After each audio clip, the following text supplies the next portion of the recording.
which we had. Oh, here is BAP-MI. So we're moving from the world of BAP into the transition into BAP-MI. And so in the last year or two, I think we've made a lot of progress in clarifying useful ways for BAP and MI to be integrated.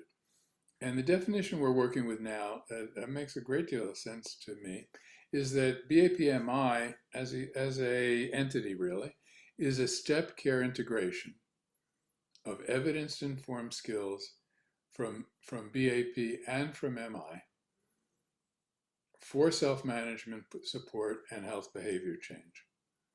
So let's think about how the two work together. So one way to visually think about the way they might work together is to think of BAP as bookending MI. So in this visual, you see the books represent MI, if you will, and BAP, a little bit of it may happen before MI. The patient doesn't, perhaps in this illustration, complete the BAP plan, so MI gets introduced, and then you can complete your interaction with BAP. And you get to eat the leaves as your treat.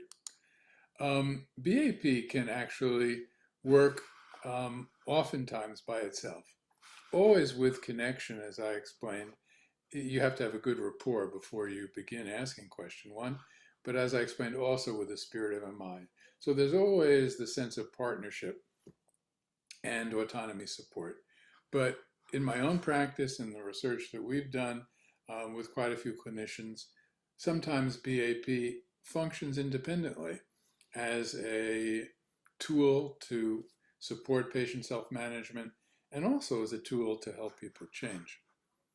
We know that it's not always effective by itself. And so that's what this visual demonstrates. Sometimes we know right away, like we saw in this video with the patient, is there anything you'd like to do for yourself? Yeah, but I'm not ready to do that. So it begins with a whole lot of MI. There's not much BAP. But at the end, with patients who are through what the MI world calls evocation, excuse me, and change talk, then BAP, illustrated by this owl, could be used as a way to walk through the planning stage of, in fact, MI. So BAP-MI as an entity, as a unit, the way we're thinking about it, is adaptable and flexible. It comes in many flavors and styles. So just to briefly then review how this might be applied, there are 3 steps to BAP-MI, starting with question 1. In general, is there anything you'd like to do for your health in the next week or two? Or if the dialogue has been about smoking or alcohol use or exercise, the clinician might say, we've been talking about exercise now, and I wonder if there's anything you'd like to do about that. And I think there is a value to presenting this as a closed question. We don't have the research yet about offering it in different ways, but there's a lot of reason why and experience to support asking it as a closed question. If the answer is yes, then we can move on through a roadmap for making a plan. Now, when the response is, well, like we saw in the video, I know I need to stop smoking, but that's not going to happen, not anytime soon. So what might one do? Well, this is my attempt right now, our attempt right now, to think about ways of taking this complex world of MI and putting it into 3 or 4 buckets. It is a complex world. It takes years of practice to become good at MI. And so it's not so daunting. What can we pluck from that world and apply? Well, aligning empathically, that's function 1. In the MI world, they use this thing called ORS that I won't go into right now. And then what might one do? One might tell the story of the problem of concern. What is it about smoking that's been a problem or an issue for you? Or what are your hopes and expectations about smoking? So it is function 2 here about telling a story in my mind.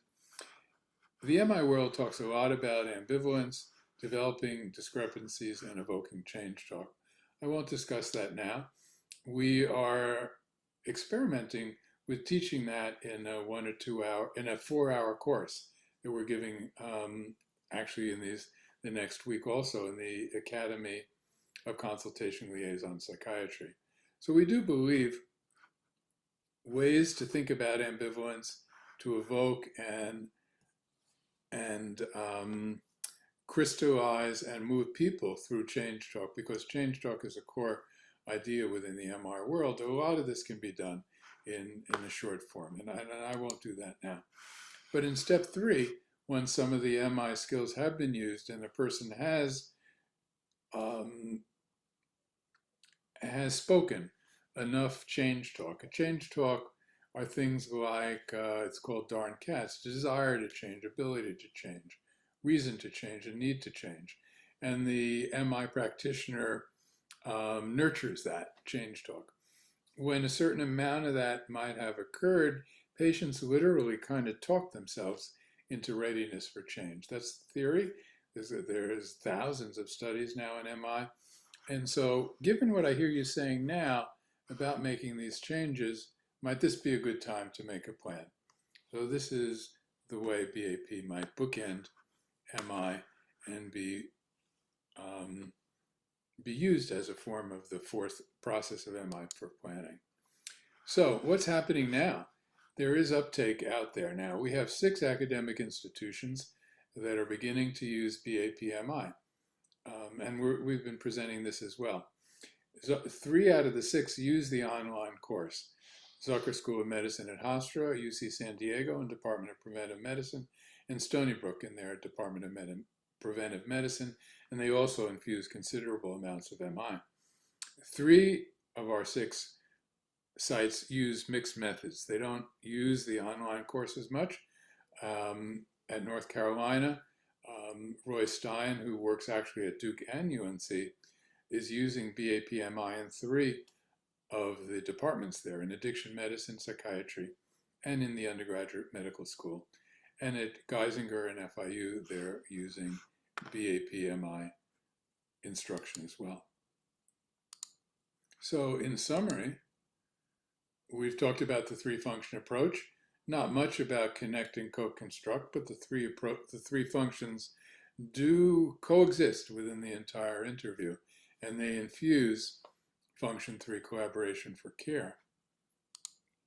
And in collaboration for care, we've talked about 4 elements: arts as an element of shared decision making, adherence monitoring, brief action planning, and BAP-MI.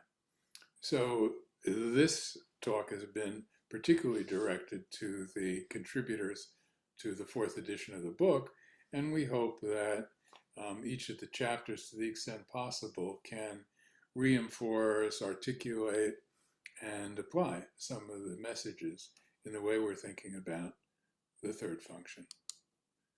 We have more information available to you in many places, but on this website, I've been collecting a lot of information there on BAP, BAP-MI.